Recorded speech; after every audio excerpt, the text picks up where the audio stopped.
ontem sobre conservando o modelo das sãs palavras, ou seja, cuidando da doutrina. Hoje eu aprendi muito sobre esse assunto, sobre o cuidado de si mesmo. Eu tenho algumas anotações e alguns artigos que eu escrevi dentro desta área que me fizeram lembrar, e isso aí só veio me acrescentar um pouquinho mais ainda. Acrescentar. E às vezes até corrigir. Porque nós não sabemos tudo. Nós sempre estamos sendo, o Senhor está nos corrigindo por seu Espírito através da palavra. São cabeças diferentes, homens diferentes, mulheres diferentes, que têm para ensinar a todos nós alguma coisa que valha a pena.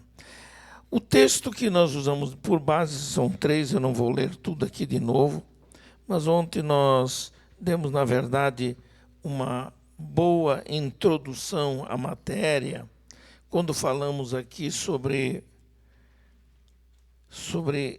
conservando modelos das sãs palavras. A título de introdução, nós aprendemos algumas coisas importantes aqui. Agora, eu gostaria de, na sequência da apostila, os irmãos vão encontrar algumas coisas, eu vou dizer mais objetivamente, porque eu fiz, na verdade, quase que uma exegese textual aqui, quando, introdutoriamente, eu falo sobre a terminologia pastoral, o propósito de Paulo quanto à igreja, que já fomos informados muito bem hoje, mas tem algumas coisas mais que eu gostaria de compartilhar. Na sua apostila você vai encontrar esse termo, a terminologia pastoral que Paulo dá à sua carta a Timóteo, e é nisso que nós podemos aprender. Já foi dito, mas eu vou repetir, porque a lei da repetição é uma das leis da pedagogia, e ela é muito válida nessa hora. Eu gosto das coisas, às vezes, repetidas, regras e leis, porque obrigam a assimilarmos isso em nossa mente para aprendermos. As epístolas a Timóteo, na verdade, como esta primeira epístola, que nós fizemos a leitura de textos aqui, elas fazem partes, na verdade, elas formam um conjunto de 3 cartas de Paulo, que são denominadas cartas pastorais. E elas são chamadas de cartas pastorais por causa do conteúdo dessas cartas, a visão pastoral na vida prática da igreja e do endereçamento que ele fez a estas igrejas. Agora, o termo pastoral, quando nós vamos aqui como carta pastoral, esse termo é um termo que tem uma dupla abrangência. Em primeiro lugar, porque ela se refere aos pastores Timóteo e Tito. Em segundo lugar, porque ela se refere às igrejas pastoreadas por ele. É como Deus trabalha. Quando nós compartilhamos assuntos pastorais envolvendo regras de vida, de comportamento social, de comportamento bíblico sobre pastores, e falamos tudo isso perante toda a igreja, porque, na verdade, Deus não tem segredos. Eu não gosto muito daquelas experiências que alguns gostam de falar, de que a Bíblia é misteriosa. Havia um hino no passado que fez um sucesso, mistério, mistério, mistério. Tal. A Bíblia não tem mistério nenhum. Todo o mistério da Bíblia está revelado. Está revelado. E o que não foi revelado para nós, não temos que nos preocupar. Porque quando a gente chegar lá em cima, quando chegarmos lá na presença do Senhor, nós vamos descobrir um monte de coisas novas. E vamos ter muitas surpresas, irmãos. Essas discriminações denominacionais, por causa de costumes, por causa de coisas temporais, isso vai desaparecer. Teremos novos vestidos, novos perfumes, vamos dizer assim também, porque tudo será diferente, a nossa vida será diferente. E E o termo pastoral tem um caráter muito especial e social, porque é o papel do pastor em relação à igreja que pastoreia. Como eles deveriam fazer? Por isso Paulo fazia muita questão de fazer com que Timóteo guardasse o que havia aprendido para poder ensinar as igrejas. E essas epístolas paulinas, as três cartas principais chamadas pastorais, elas, na verdade, elas foram escritas com o objetivo de orientar, informar doutrinariamente aquelas igrejas que eram pastoreadas, especialmente por dois pastores, entre tantos outros, como Timóteo e Tito. Porque esses dois pastores, nas igrejas onde estavam, Tito em Creta e depois Timóteo em Éfeso, eu escrevi alguns anos passados, foi em 1976, eu escrevi um material sobre a carta aos Efésios, depois foi lançado pela CPAD em 80, 81, 79, 80, por aí, um livro que é um comentário exegético. O que é um comentário exegético? Às vezes a gente ouve a palavra exegese e não conhece o significado dessa palavra. É uma palavra técnica da língua grega que, na verdade, nos ensina, nos mostra o que devemos fazer com o texto. Uma exegese textual significa sacar aquilo que o texto contém. Não dizer nem mais, nem menos, mas dizer exatamente aquilo que contém. A gente aprende isso na ciência de interpretação. Muito bem. E esses pastores enfrentaram naquela época tipos de problemas que nós enfrentamos hoje. Hoje tem uma outra cara, hoje eu tenho outra característica, mas a essência é a mesma.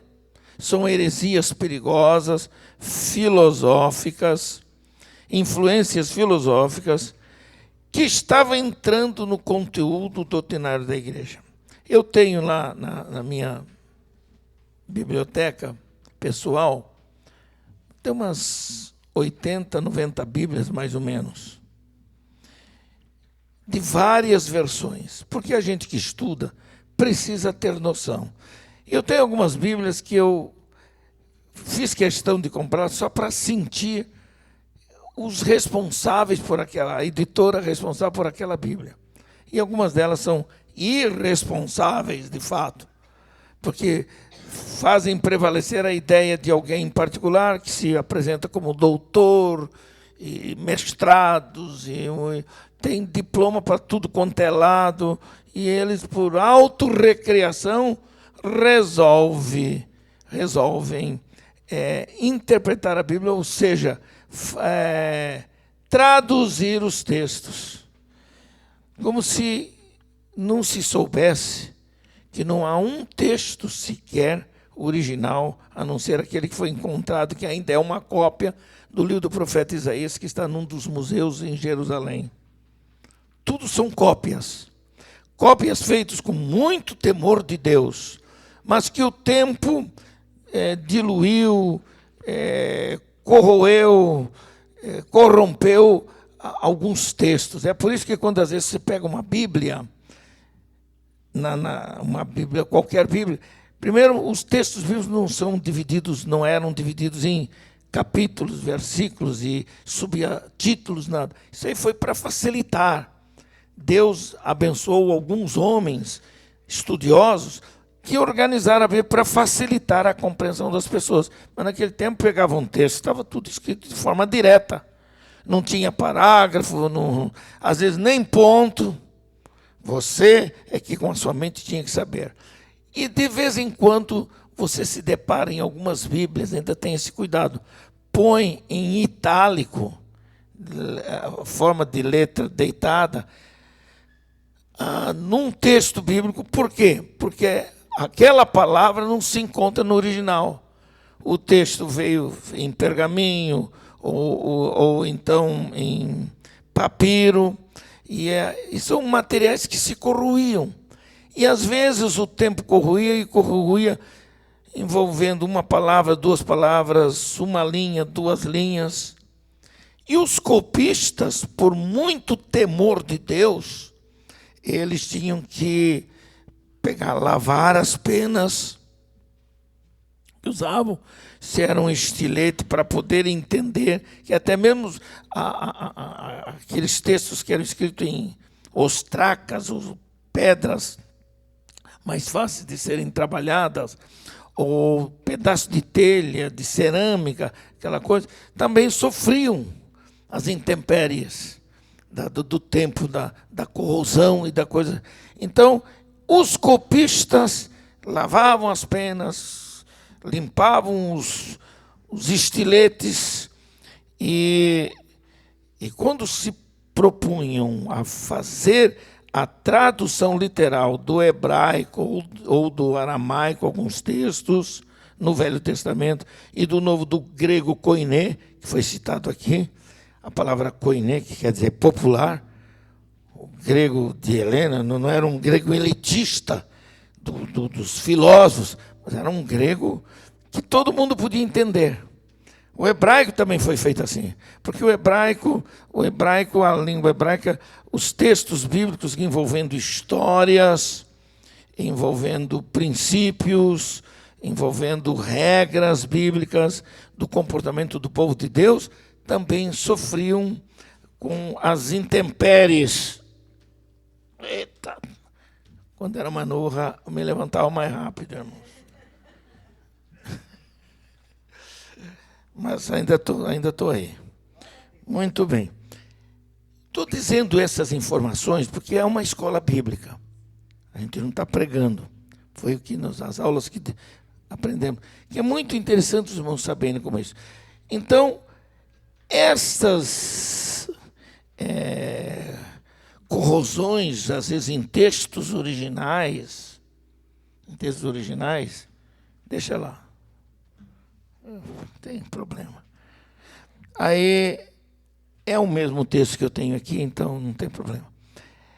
Eles então preenchiam, os copistas, eles oravam, eles procuravam fazer de tudo para não preencher aquele buraco no texto. Aqueles buraquinhos no texto, obrigado, irmão. E aqueles buracos no texto tinham, de fato, vinham com palavras. Por exemplo, em 1981, eu lecionava lá no Instituto Bíblico Pentecostal, que era dirigido pelo pastor Lourenço Olso, no Rio de Janeiro, que era o Instituto Bíblico Pentecostal. O pastor Lourenço Olso não só um teólogo, mas era um pesquisador fora de série. Ele estava sempre em evidência, sempre procurando descobrir novidades dos arqueólogos. E ele fez a tradução de um texto que foi feito num artigo que ele escreveu acerca de textos originais. Por exemplo, no Evangelho de Mateus, nós temos o texto de Mateus, temos ali no capítulo 6 a oração do Pai Nosso, conhecido como Pai Nosso, né? E ele descobriu que parte daquela oração, uma partezinha pequena, não estava nos originais. Então os copistas tiveram muito cuidado em preencher com as palavras certas aquele texto para não fazer mudanças extravagantes. Mas às vezes era meio difícil. O que exige hoje dos estudiosos, dos exegetas, dos intérpretes da Bíblia, um cuidado enorme em tradução. Eu participei de um curso de linguística bíblica com alguns especialistas, e nesse curso a gente aprendeu algumas coisas tremendas, como até hoje se tem dificuldade com algumas traduções. Daí porque eu tenho algumas reservas com algumas traduções mal feitas por aí. Mas nós temos em mãos o texto aí da corrigida, da atualizada, que são textos bons, e agora foi lançado pela Sociedade Bíblica do Brasil a Nova Almeida Atualizada, NAA.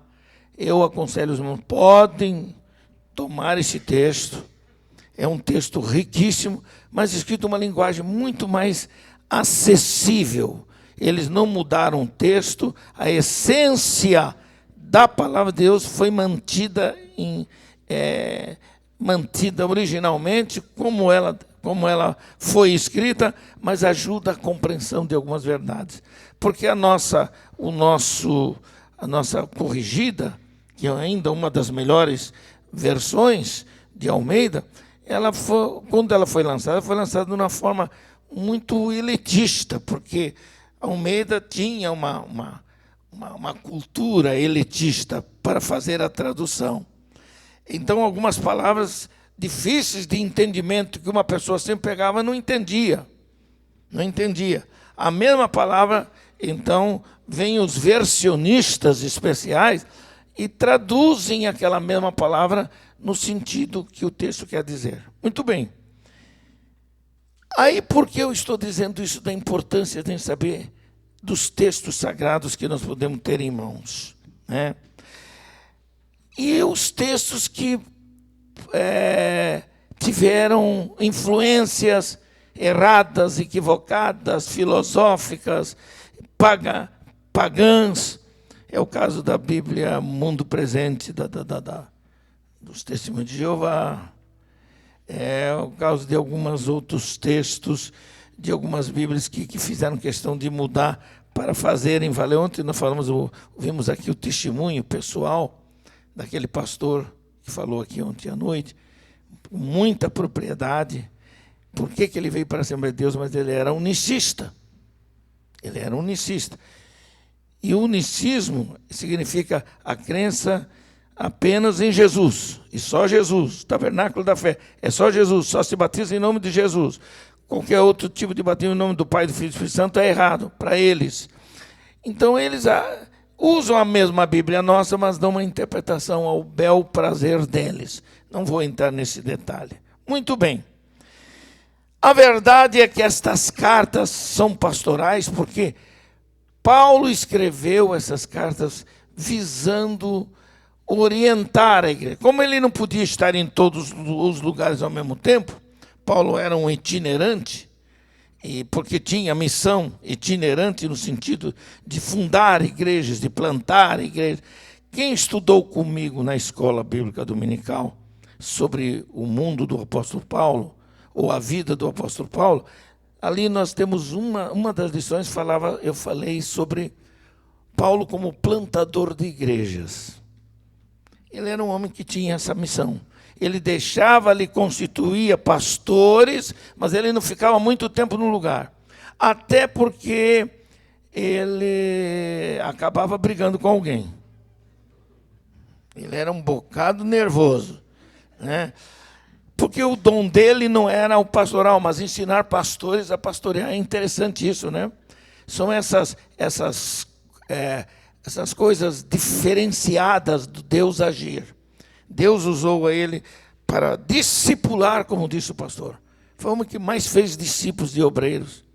Por isso que o Novo Testamento, a riqueza do Novo Testamento, deve-se muito ao apóstolo Paulo. Porque ele foi o maior construtor da nossa teologia bíblica que nós conhecemos do Novo Testamento, foi o apóstolo Paulo. Sem depreciar, sem menosprezar. E tem algumas coisas que eu não quero nem discutir essa questão. Entendemos que os 27 livros do Novo Testamento são suficientes para tudo que nós queremos, mas sabemos que tínhamos outras epístolas de apóstolos que estiveram com Jesus, que foram escritas, e nós temos alguns desses documentos. A mesma linguagem, a mesma visão.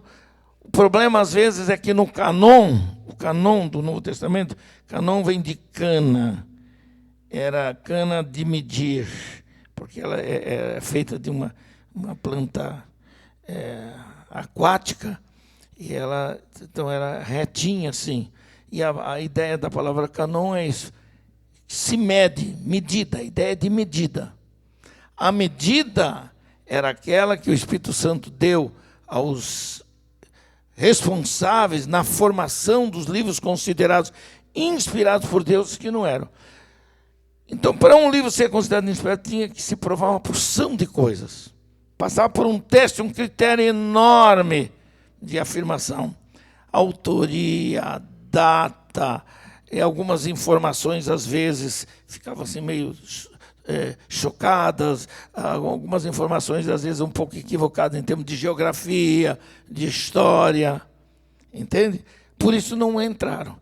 Mas estamos satisfeitos com os 27 livros que o Senhor permitiu a nós, porque cremos na sua inspiração. Muito bem.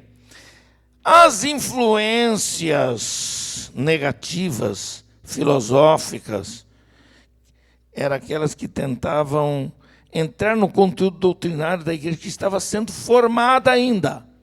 Eu gosto muito de ver que lá em Atos 2,42 diz que a igreja, o crescimento da igreja se dava pelo fato de que a igreja ela crescia. Vamos ver aqui o texto 2,42. É muito interessante isso aqui. 2,42 diz assim: e perseveravam na doutrina dos apóstolos. Daí se cria muitas ideias que só os 12 apóstolos é que têm validade para serem tratados como tais, e que os apóstolos, não esses apóstolos de meia tigela que tem por aí, alguns, mas tem uns que são de meia tigela, porque vem o título de apóstolo como um título de nobreza, como se fosse de um rei, de alguém superior. E o papel do apóstolo não é nada disso.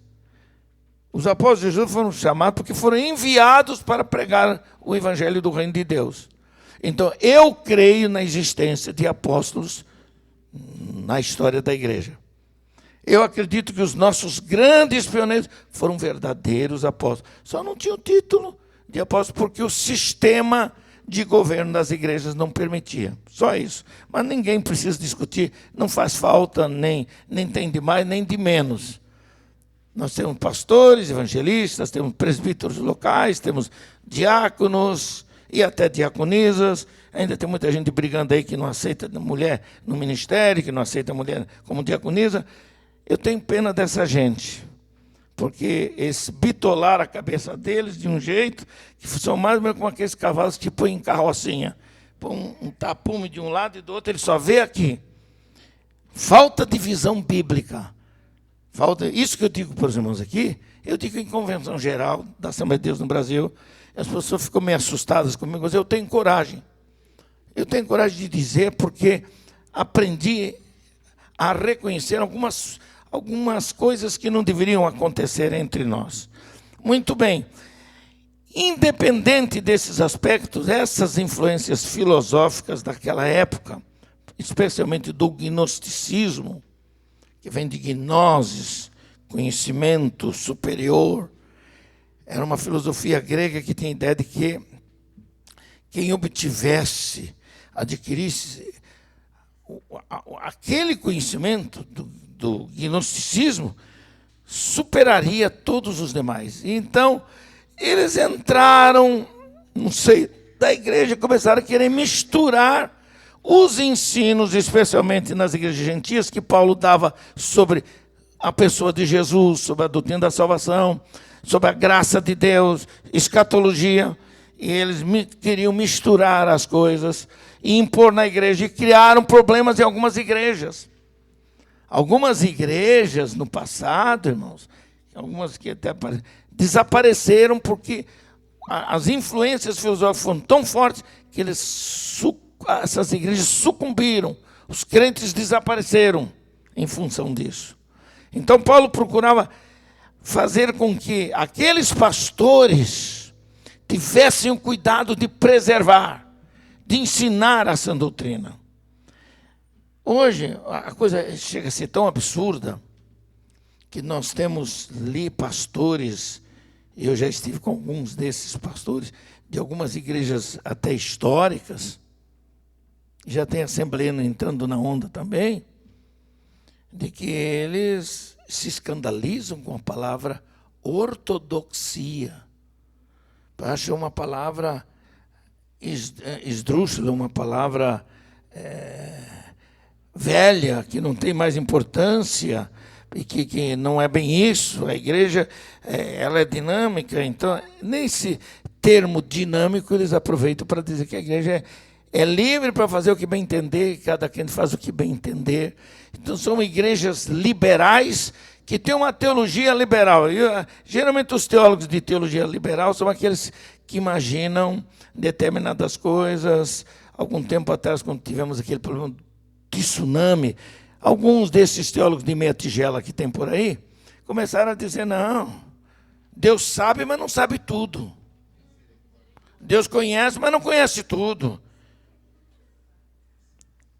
É uma tentativa de justificar a falta de fé, a falta de compromisso com a nossa teologia. A nossa ortodoxia crê que Deus é Deus onipotente. Ele sabe de todas as coisas, Ele vê todas as coisas e vê diferentemente do modo como nós vemos. A nossa visão intelectual, a nossa visão física, geográfica e até mesmo teológica, ela é muito limitada. Nós somos limitados ao tempo, ao espaço e uma série de coisas. E o Deus está acima do tempo, está acima do espaço, porque Ele é um ser imparcial, Ele é um ser atemporal, Ele conhece todas as coisas. Essas coisas não podem ser afetadas. Nós temos que continuar a crer. É a mesma história, por exemplo, de pentecostal que não acredita mais da necessidade de línguas estranhas para bater com o Espírito Santo. Já temos gente nossa. Eu não consigo ficar quieto num negócio desse. Eu vi na cara de pau um pastor defendendo. Não, moço, é um dom que não tem tanta necessidade e tal. O Senhor, na igreja primitiva, era bem o que as igrejas históricas mais fazem. Eles não descreem no batismo com o Espírito Santo, eles não descreem das evidências da história, mas não aceitam a atualidade do. Por isso nós somos pentecostais. E quando fomos chamados de pentecostais, veio quase como um xingamento, quase como uma forma de zombaria. Esses pentecostais. Porque esses que estão voltados ao Pentecostes, sim, somos voltados ao Pentecostes. A nossa base começou no Pentecoste. A igreja nasceu exatamente ali, na obra do Senhor Jesus Cristo. E nós cremos no batismo com o Espírito Santo, com a evidência do falar em outra língua. Se você não é batizado, busque, porque você não sabe o que está perdendo. Quando nós aprendemos a falar em línguas, primeiro nós aceitamos por fé. Você não precisa saber. Não é falar língua estrangeira. Exatamente. Pode até falar, mas não exatamente. É língua desconhecida para você. É a língua do seu espírito interior. Quem ensina o crente a falar em línguas é o Espírito Santo. E ele ensina o seu espírito a falar. E o Espírito interpreta os seus gemidos, as suas angústias, de uma forma especial. O Espírito Santo leva o seu espírito a falar uma língua que só Deus entende e compreende. Louvado seja o nome do Senhor. Não vou entrar em detalhes, mas são verdades que não podem morrer. Verdades que não podem morrer. Ontem vimos aqui o pastor falar sobre Efésios, sobre predestinação. Não vou entrar nesses detalhes também. Porque muita gente tem ideias equivocadas. Nós respeitamos as igrejas históricas que pensam diferente em alguns aspectos da doutrina da salvação. Eu os vejo como pontos de vista diferentes teológicos deles. Certo? Mas o nosso ponto de vista, acho que tem mais base bíblica o suficiente para entendermos que não é assim que Deus age. Não é desse modo que Deus age. Diferentemente de heresias. O unicismo é uma heresia, porque nega a trindade, como é os Testemunhos de Jeová e como são alguns outros grupos. São heresias. E algumas igrejas são boas igrejas, mas que têm algumas heresias no cerne da sua teologia. Até mesmo a Assembleia de Deus também tem umas besteirinhas aí, que já deviam ter sido tiradas e desfeitas há muito tempo. Não tenho medo de falar, essa é a grande verdade, mas nós temos uma hipocrisia dizendo, não, é só por isso. É por ignorância. Porque se soubesse Bíblia, se estudasse a palavra de Deus, entenderia que Deus não age assim. Tudo que Deus quer acerca dos bons costumes da igreja é que nós não façamos qualquer coisa que venha envergonhar o nome do Senhor, que uma mulher se vista decentemente, que um homem se vista decentemente. Mas não, Deus não implica dizendo o tamanho da sua saia, irmã, ou da sua roupa, como é que você deve vir, ou se pode usar já ou não pode. Não é esta a questão. Não é esta a questão. Os bons costumes devem ser mantidos para a nossa igreja não se tornar uma igreja liberal, onde vale tudo também. As pessoas não têm. Imagina um pastor pregando a você de bermuda. O que você acha? Chapeuzinho virado para trás e tal, de playboy. Isso é um liberalismo doentio. Era isso que o gnosticismo queria fazer. Transformava a graça de Deus em licenciosidade. Licenciosidade. Negavam, por exemplo, na cristologia, o fato da ressurreição física, para eles foi uma ilusão, um monte de coisas assim. Não podemos, nem devemos entrar em ação, mas devemos, sim, nos ater àquilo que pode causar danos à nossa fé. O crente, ele anda diferente. O crente se veste diferente. O crente fala diferente. O crente tem um comportamento social diferente. É por isso que nós somos odiados. E Jesus disse que nós seríamos odiados por causa do seu nome. Para sermos igual, não tem diferença nenhuma. O mundo precisa olhar para nós, porque nós somos não apenas cidadãos terrenos, mas antes de tudo somos cidadãos dos céus. Amém, irmãos? É isto, é isto. É por isso que fazemos a diferença. E não temos que nos envergonhar por sermos diferentes. Nossos valores morais, nossos valores sociais são diferentes. São diferentes dos valores mundanos. O espírito mundano é que não pode. Não podemos amar o mundo com todas as suas concupiscências. Epitomia na língua grega para a palavra concupiscência. E sabe o que é concupiscência? Quer dizer desejo forte, desejo incontinente, desejo que a pessoa não consegue segurar, facilmente cede e cai por ele. Então, isso sim devemos evitar, que o espírito mundano domine nossa mente. Tenhamos uma mente cristã, de crentes felizes, não de crentes prisioneiros. Não somos amarrados, não somos escravos de nada, só somos escravos do Senhor Jesus Cristo. E a nossa escravatura é uma escravatura feliz, abençoada. Somos felizes porque servimos ao Senhor. Amém, irmãos? Porque servimos ao Senhor. O nosso rei chama-se Jesus Cristo. Não se chama diabo, não se chama Satanás, não se chama Lucifer. O nosso rei é Jesus. Por isso o mundo nos odeia, porque o seu rei é outro, e o seu reino é outro, a sua vida é outra, seus costumes são outros, seu comportamento social é outro completamente. Fazemos a grande diferença. Muito bem. Além dessas influências filosóficas que ameaçavam o conteúdo doutrinário na época, que não era tão fácil, não havia facilidade dos livros. Tudo é escrito. Imagine uma carta de 3 páginas para nós aqui, escrita nas coisas, dava tinha que andar, era ter carregador para levar, porque era escrito em pergaminhos, em letras grandes, nas línguas típicas do grego, do hebraico, coisa semelhante. Muito bem. As cartas pastorais, elas são chamadas cartas pastorais porque elas continham elementos também pessoais. É interessante. Deus nos trata como pessoas. Ele se interessa pelo que nós comemos, pelo que nós vestimos. Ele se interessa em que nós sejamos felizes nas coisas. É por isso que você pode comer à vontade, mas não caia na glutonaria. Ontem quase que eu entrei na glutonaria, pastor. Aquela feijoada poderosa que a irmã fez lá, quase. Mas não entrei não, irmã. Quase. Porque estava muito boa. Coma à vontade, seja feliz. Conviva com prazer entre os seus irmãos. A comunhão maior do crente é com o crente, porque o crente pensa diferente, ele fala diferente, a sua linguagem é diferente. É diferente de uma linguagem de uma pessoa mudando. Você pode ter muitos amigos aí fora. Nós temos. Mas aqueles amigos assim que eles possuem, sabem dos limites, até para conversar conosco, porque sabe que a nossa língua, a nossa fala, o nosso modo de pensar é diferente.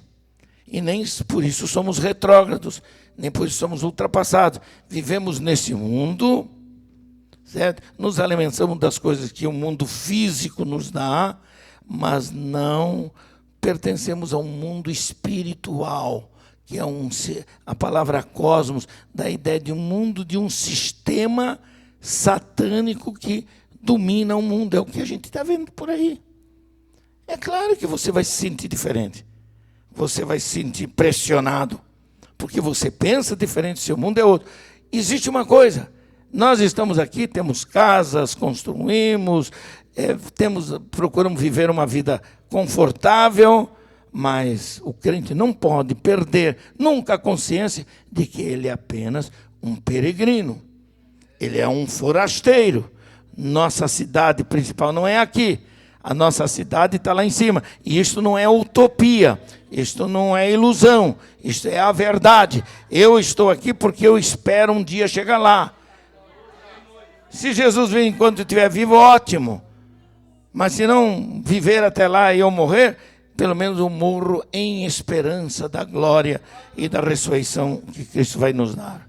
Isto é muito importante. Existem também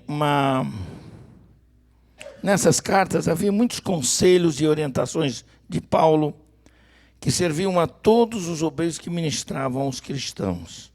Naquele tempo não foi muito fácil, porque havia muitos judeus espalhados no mundo inteiro sob o Império Romano, e esses judeus procuravam manter vivas algumas das suas convicções, das suas crenças, né? Então, geralmente, toda a cidade mesmo, fora da Palestina, eles tinham sempre alguma sinagoga. Por isso que Paulo, inicialmente, e todos os apóstolos, eles começavam pela sinagoga. E logo para onde tinha uma sinagoga. Paulo é que resolveu romper quando ele descobriu que ele ia na sinagoga, era para apanhar, para ser acusado, ser deportado e tal, aquela coisa. Então ele chegou a uma conclusão numa determinada lugar, que ele foi à beira do rio onde tinha um monte de mulheres.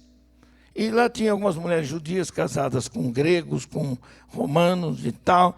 E foi o caso de Lídia, uma vendedora de púrpura, que abriu as portas da sua casa para que Paulo não apenas fosse confortado, recebesse orientação, recebesse alimentação necessária para se cuidar.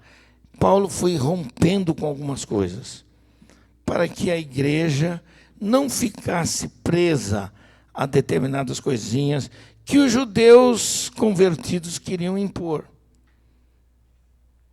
Queriam impor, por exemplo, que a circuncisão para todo gentil, porque a circuncisão era uma lei restrita ao povo judeu. Era o povo judeu. Timóteo não era judeu exatamente, era filho de uma mulher que era judia, mas o pai era grego.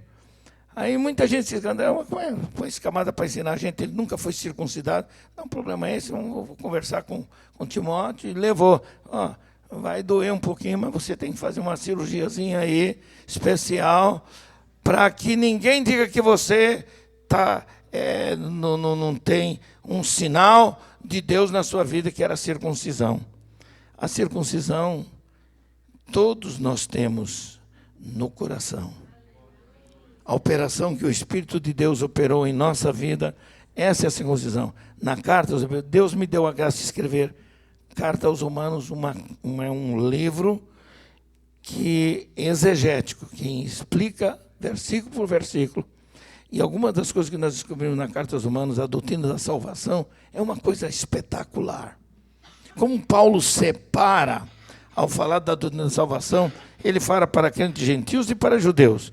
E tinha alguns judeus lá em Roma, né, que queriam exigir. E começaram a discutir com os crentes, as pessoas que vieram do paganismo, que eram gentios, que não eram judeus de sangue, diziam, não, vocês são bem-vindos, estão ótimos, mas quem está em prioridade aqui somos nós. Porque a lei veio primeiro a um povo judeu. Deus falou primeiro ao povo judeu.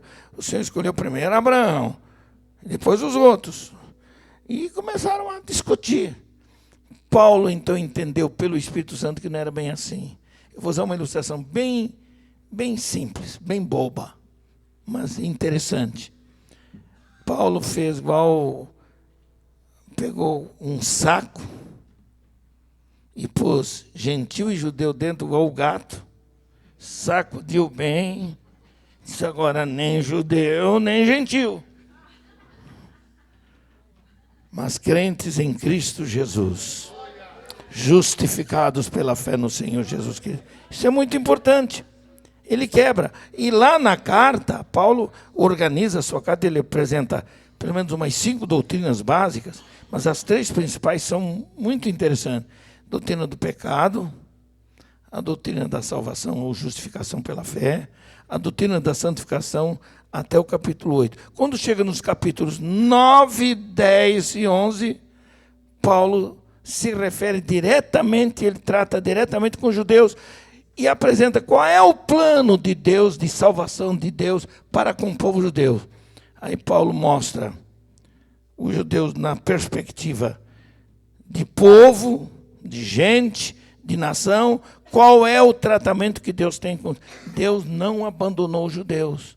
É por isso que se você quiser saber se a vinda de Jesus está perto, é só olhar para os judeus, só olhar para Israel.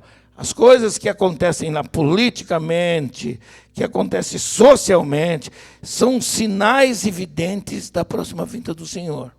Porque Deus não abandonou esse povo. Deus tem um trato com eles. Agora Deus tem um trato individual com o judeu que se converte a ele. Aí o judeu que vem para a igreja, ele não pode querer impor na igreja os costumes judaicos, de circuncisão, da guarda da lei, da guarda do sábado, como é o caso dos adventistas, que brigam por causa disso aí, né? Brigam por causa disso aí. Agora, não estranhem. Eu não ia dizer, mas vou acabar dizendo. Quando se você chegar no céu e encontrar adventistas crentes fiéis lá, você vai encontrar um bocado de gente que a gente vive falando mal deles por aí. Vão ter. Então, essas igrejas que se fecham, sabe? Se fecham assim, elas são as únicas que vão para o céu, né? Assembleia de Deus, nós temos uns assembleiros assim, não. Só vai para o céu o crente que passou na Assembleia de Deus. Se está na Assembleia de Deus, seja feliz aqui. Absorva as nossas doutrinas. Eu não tenho dúvida que a Assembleia de Deus, dentro do movimento pentecostal, é a igreja mais completa em termos de doutrina, porque nós temos uma doutrina, um conteúdo bem ortodoxo, fiel, e não aderimos às novidades pentecostais de alguns grupos que tem por aí, que interpretam unção, que interpretam uma porção de coisinhas assim, bobas mesmo. Mas lá no céu, muita coisa vai cair por terra. Seja fiel ao Senhor. Seja fiel à sua igreja. Seja fiel ao pastorado do seu pastor. Sirva ao Senhor com o melhor que você pode dar. Mas não temos o direito de fazer essas discriminações, que isso não pertence a ele. Isso é o mesmo espírito que estava tentando dominar aquelas igrejas no início. E Paulo mostrou, o judeu que se converte, ele tem que esquecer. Eu conheço alguns judeus convertidos. Eu conheci um pastor lá no Rio de Janeiro. Ele é judeu e hoje é um pastor da Assembleia de Deus. Bom pastor, bom na palavra. Tem a formação dele judaica, é muito forte, mas ele ainda mantém alguns costumes que não vai fazer diferença nenhuma. Ele gosta de usar aqui chapéu pretão, ele gosta de usar uma roupa por dentro que tem uns cordões especiais e tal. Eu perguntei para ele, mas por que você disse? Não, é uma uma questão familiar, da minha família. Mas isso aqui, eu não prego isso aqui. A minha pregação é a pregação evangélica, é a pregação do Evangelho. Eu admirei. Não vai fazer muita diferença realmente. Se ele estivesse impondo coisas, ele pode, por decisão própria dele, escolher fazer o que ele quer. Mas eu disse, mas você sabe que você pode ser judeu de sangue. Mas você agora, como um cristão, você é crente em Cristo Jesus.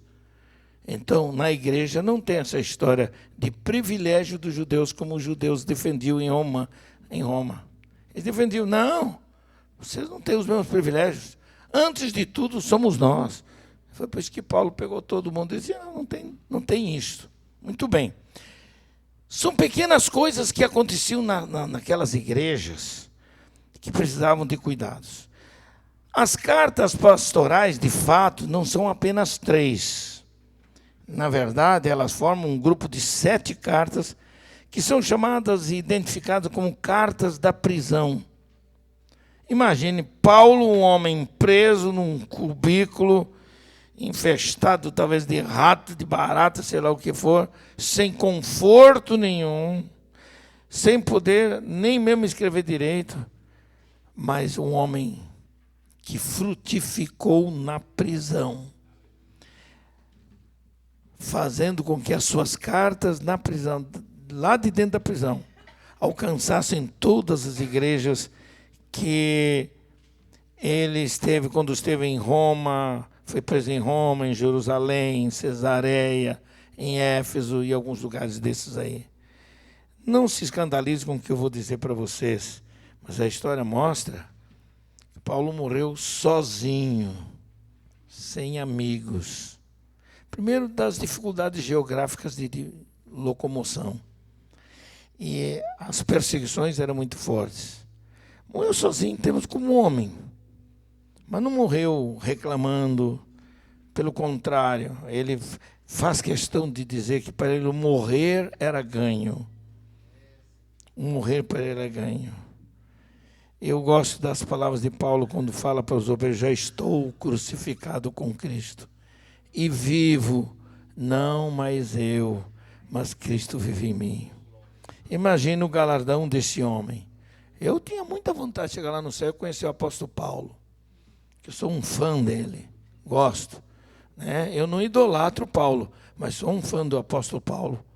Outro ali também. Todos nós amamos, porque ele foi um homem fantástico. Das 13 cartas ou epístolas paulinas, pelo menos 7 delas foram escritas nesse período das prisões. E ele escreveu muito. Qual era o propósito de Paulo quanto à igreja? Quando Paulo deixou Timóteo em Éfeso, numa das suas viagens, o apóstolo estava preocupado exatamente com esses desvios periféricos, com esses rumos estranhos e heréticos que a igreja estava tomando doutrinariamente. A gente vê que lá na frente, João, que foi um pastor também dessa igreja de Éfeso há algum tempo, quando ele tem a visão do Senhor das 7 igrejas da Ásia, a primeira que aparece é Éfeso. Uma igreja que foi um modelo no seu início, mas que teve sérios problemas. Quando se vai hoje à cidade, ao local onde tinha a cidade de Éfeso, que ela já desapareceu, é uma outra cidade, a igreja sumiu, desapareceu. Lembre-se de uma coisa, nós somos a Assembleia de Deus e temos 100 anos como denominação, mas entendemos que a nossa igreja está atrelada à igreja que nasceu no Pentecostes. Mas se esta igreja, como denominação, falhar, não pense que Deus vai ficar preso à nossa igreja e deixar se acabar, não. Ele levanta outra. Se Éfeso sucumbiu e de outras igrejas sucumbiram e desapareceram no passado, o fruto delas gerados, fruto dessas igrejas, foram para frente. Por isso que a igreja está no mundo inteiro e em função deste fato. O Senhor não está preso a nada, a nada. Eu fiz questão de dizer no período aí quando comemorávamos os centenários das Assembleias de Deus no Brasil. Algumas vezes que eu tive a oportunidade de pregar e falar em convenções, Deus me deu essa graça e a coragem para dizer que o Senhor, o Espírito Santo, não é propriedade da Assembleia de Deus para ser manipulado por interesses alheios às origens do verdadeiro Pentecostes. Não pode. Teve gente que não gostou muito, eu também não me importo não. Porque eu acho que, acima de tudo, pastores, nós que pregamos, somos profetas. Lá na composição dos obreiros de Efésios 4 e 11, Paulo apresenta pelo menos uns 5 ofícios principais que aparecem ali. 5 ofícios. Apóstolos. E depois quais são os outros? Quem se lembra? Efésios 4:11. Já vou terminar, viu? E ele mesmo deu uns para apóstolos, para profetas. Quem são os profetas aqui, de fato? Será que diz respeito ao dom da profecia, o dom carismático da profecia que isso dá a qualquer crente? Pode dar? Sim, o dom da profecia existe. E esse dom está atrelado à função de profetas. Eu entendo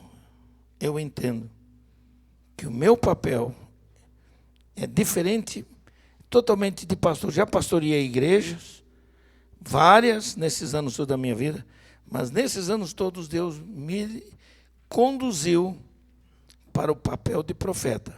Profeta em que sentido? De dizer aquilo que Deus quer que seja dito, pregando e ensinando a palavra de Deus. Não é todo ensinador que é um profeta, mas o profeta que tem uma relação direta com um dom oficial que o Senhor Jesus Cristo deu à igreja. Então, Deus dá à igreja profetas. São mestres muito ligados aqui ao ensino pastoral, que eu não vou entrar em detalhes, que são muito importantes para a gente aprender. Muito bem. O propósito de Paulo quanto à igreja, quando Paulo deixou, visava exatamente isto. E para concluir essa parte, Paulo sabia que Timóteo haveria de enfrentar, tanto quanto Tito, enfrentaria uma oposição ferrenha dos gnosticistas, da influência filosófica da época, principalmente sobre alguns membros da igreja, que,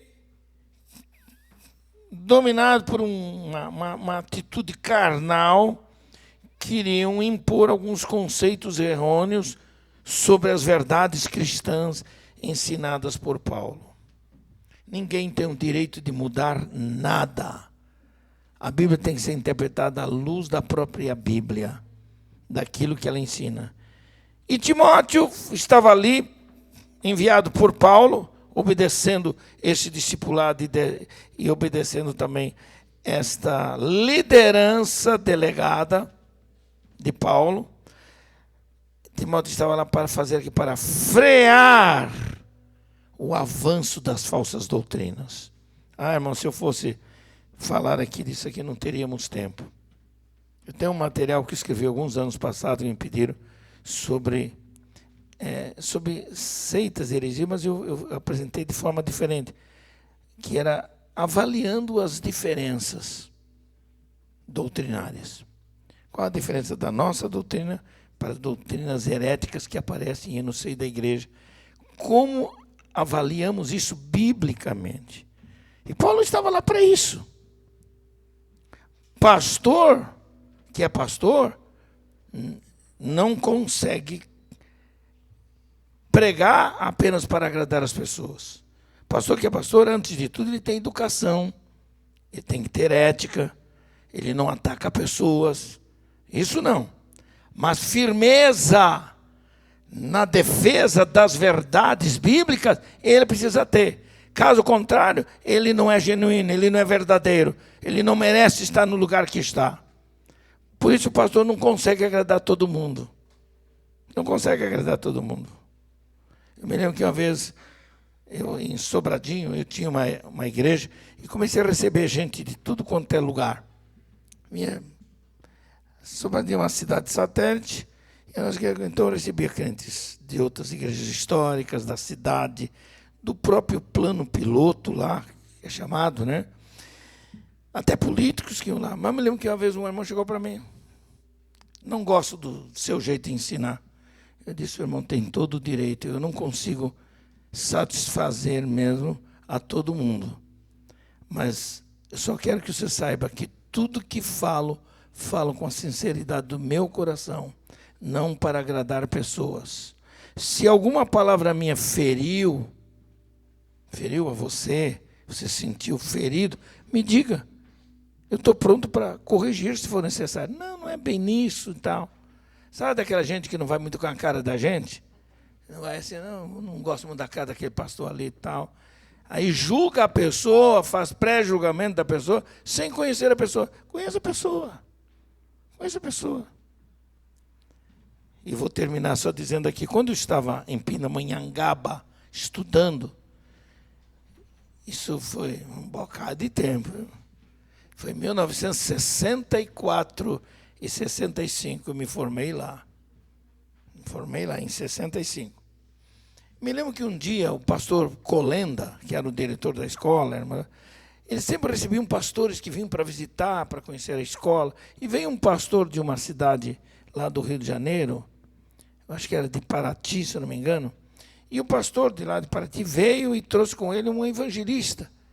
Um homem que tinha uma congregaçãozinha no meio das bananeiras. Nem luz elétrica não tinha. Aí, o Colenda recebeu os dois, outro pastor falou bonito, procurou pregar e tal.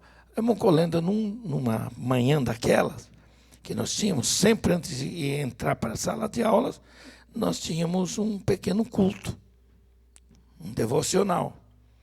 Naquele devocional sempre alguém pregava e ali Deus falava e operava. Bom, Colenda resolveu dar para aquele evangelista, irmãozinho, simples, de fala meio errada, mas é um ganhador de almas, um verdadeiro pastor de ovelhas.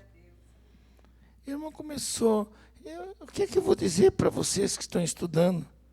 Se eu vou dizer para vocês aqui, ele leu lá em 1 Samuel, ele diz, fala, Senhor, porque o teu servo ouve. E começou a falar. E Deus começou a trabalhar. Eu estava lá. E houve um quebrantamento, irmãos. Um avivamento espiritual começou com a palavra simples daquele evangelista. Deus não escolhe cara nem diploma para operar. Deus espera que aqueles que o servem, o sirvam com cuidado, aprendendo para poder crescer. E um avivamento foi tão grande, nós não tivemos almoço naquele dia. Não deu. Ninguém queria almoçar. Ninguém saiu de sala de aula. Não houve aula naquele dia. Você vê a irmã Doris chorando e batendo o pezinho assim, sentada na cadeira, era uma senhora muito distinta, assim, muito no jeito dela. Assim. Pastor João de Oliveira, chorando igual menino. Um dos grandes mestres, que foi meu professor lá. Os outros professores, irmão Colenda, aquele jeitão dele. E a gente quase morrendo de alegria, de gozo na presença de Deus. Foi um avivamento histórico na vida daquela escola, pela palavra de um homem que era um pastor no meio das bananeiras em Paraty. É por isso que eu aprendi a não discriminar ninguém. Eu não discrimino ninguém. Eu discrimino, sabe quem? é o orgulhoso, é o nariz empinado. É aquele que pensa que é e não é de nada. Esse eu não quero conversa, não. Mas servos de Deus, não. O senhor estava falando sobre alguma coisa da teologia pastoral e de clínica pastoral e de aconselhamento pastoral. Estou terminando aqui, pastor. Como passo, meu Deus do céu, o negócio que está contra mim. Não está nada. Obrigado, irmão. Obrigado. Eu sempre tive referenciais para a minha vida. Eu escolhi alguns homens para serem meus tutores espirituais e ministeriais. Primeiro era meu próprio pai, que me foi um grande exemplo de vida ilibada, e um homem. Eu aprendi a estudar e a palavra de Deus, a Bíblia, com meu pai. Meu pai era um ensinador, era um pregador. Depois do meu pai, eu aprendi a amar, por exemplo, pastor Alcibiades Pereira Vasconcelos, um dos grandes expoentes da Assembleia de Deus na história do Brasil, dos pioneiros. Eu me tornei como um filho da casa dele. Ele, pastor em Manaus, quando ele me recebia, me levava para a casa dele. Não, Helena, eu não vou te deixar no hotel. Eu não costumo hospedar ninguém na minha casa, mas você é um filho. A minha esposa gosta muito do irmão, vamos para cá. Eu, bem mais jovem, ele era o meu conselheiro. Outro, pastor Estevão Ângelo de Souza. Teve um outro grande amigo meu, com quem eu trabalhei 10 anos direto, pastor Bernardo Johnson Júnior. Mas fiquei órfão de todos eles. Todos morreram e foram para a presença do Senhor. E eu me senti sozinho, de quem eu, quando precisava ter um homem para chorar, não tinha. E Deus tocou no meu coração, pastor. Deus me levou a selecionar um homem na nossa igreja, que inicialmente era um presbítero, foi levado a pastor, mas era um homem simples, estudioso, cabeça boa, conselheiro, sábio. E este homem, na sua simplicidade, foi o que eu escolhi para... Eu quero que o senhor seja meu tutor. Ele disse, mas pastor Lenás, o tutor é o senhor é o meu presidente. Ele disse, mas eu quero que você esqueça que eu seja seu pastor presidente. Eu preciso do irmão para me abençoar, para pôr a mão na minha cabeça, para me aconselhar, para ter coragem de dizer quando eu estou errado em alguma coisa, sem medo. Eu escolhi esse querido irmão. Foi um pastor, um exemplo de vida simples. Ele não tinha bagagem teológica profunda, mas a igreja gostava de ouvi-lo, pastor. Porque ele, quando ele preparava direitinho, dava estudos bíblicos com riqueza bíblica, sem ser assim um bamba para falar. Tinha um português bem baixinho. Mas era esse homem que eu tomava, às vezes durante a semana, e dizia, eu quero que se esqueça de todas as suas outras atividades. Fale com a irmã Maria, sua esposa. Eu já falei com a minha esposa. E eu quero que o irmão saia comigo. Eu entrava no meu carro, ia lá para o Parque Ecológico de Brasília, que é um parque enorme, tem uns jardins, tem uns bancos, tem umas árvores lá e tal. Eu ia para lá para poder recostar minha cabeça no ombro do meu amigo, que tinha até medo de tocar em mim, de tanto respeito que ele tinha. Uma vez eu tive que pegar a mão dele e pôr na minha cabeça, eu quero que você me abençoe, pastor. Esqueça agora que é apenas o Elienai, carente, precisando de ajuda. Porque todos nós temos carência de amigos que possam nos ajudar, nos compreender, nos aconselhar. Alguém que possa apenas nos ouvir e orar por nós. É por isso que eu estou de pé ainda. Estou de pé. Pela misericórdia do Senhor, não porque eu seja o bom, mas porque o Senhor é bondoso, tem sido bondoso para comigo. Muito obrigado, irmão. Na verdade, a minha palavra hoje teve um caráter muito assim. Por alguma razão, o Senhor me levou a trazer muitas experiências pessoais dentro de algumas verdades que tem aqui dentro. E eu acho que cada pastor aqui foi usado por Deus de um modo muito especial. Que Deus abençoe, pastor. Quer orar? Vamos orar. Orar nunca é demais. Sempre que eu tenho oportunidade, eu estou orando, estou buscando a Deus, estou pedindo a Deus. Eu chego no meu escritório, o Kainan ali sabe do meu jeito de ser. Enquanto eu chamo ele, vem cá, Kainan, eu estou precisando orar. Assentado na minha mesa, ele ali, e eu oro, Senhor, abençoa o meu escritório, abençoa a minha mente, me ajuda a pensar, a descobrir, ajuda a minha memória que está começando a falhar, porque eu estou ficando velho. Então, por favor, Senhor, estou ficando, não estou ainda, não. Mas estou ficando, estou chegando lá. Falta pouquinho para completar, né? Mas estou ficando velho. E Deus vai nos abençoar copiosamente. Ah, pastor, como tem sido bom estar com o irmão. Eu sei que na minha participação, junto com os demais, acho que todos temos o mesmo sentimento, né, pastor? Sentimento de amor, de carinho. Eu senti que Deus queria que eu estivesse aqui para dizer exatamente essas coisas que eu disse aqui. Eu não entrei muito, não fiz muita exegese bíblica, as minhas aulas não foram aulas muito didáticas, exatamente, mas foram para dizer aquilo que os irmãos precisavam ouvir, para a glória e honra do Senhor, para a edificação da igreja e ajuda ao ministério pastoral do pastor Elias. Amado Deus e Pai, como é bom estar na Tua presença. Como é bom sentir que Tu guias a nossa vida, que Tu nos diriges de um modo especial. Que seria de nós se não pudéssemos sentir o Teu dedo dirigindo a nossa vida?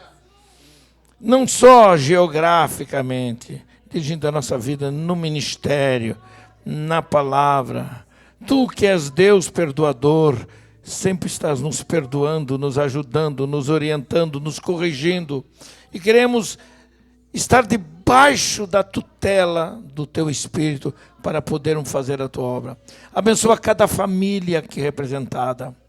Cada irmão que se dispôs a estar nesse culto para aprender a Tua palavra. Abençoa-os copiosamente.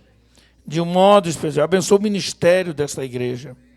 Abençoa o pastor Elias, a sua esposa, seus filhos.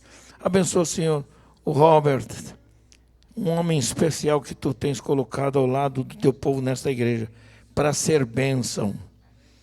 Eu sinto isso, ó Deus, que Deus tem alguma coisa especial para esse moço. Por isso, que ele se mantenha fiel, servo, servindo ao Senhor da melhor forma possível. Que a igreja cresça nesse lugar, Senhor. E para que ela cresça, nós precisamos que a Tua mão poderosa venha para ajudá-los. Numa cidade difícil, uma cidade idólatra, uma cidade, ó Deus, que precisa conhecer a verdade. E essa verdade precisa vir com poder, com autoridade, com graça, com fogo. E o Teu nome será glorificado. Em nome de Jesus. Amém e amém.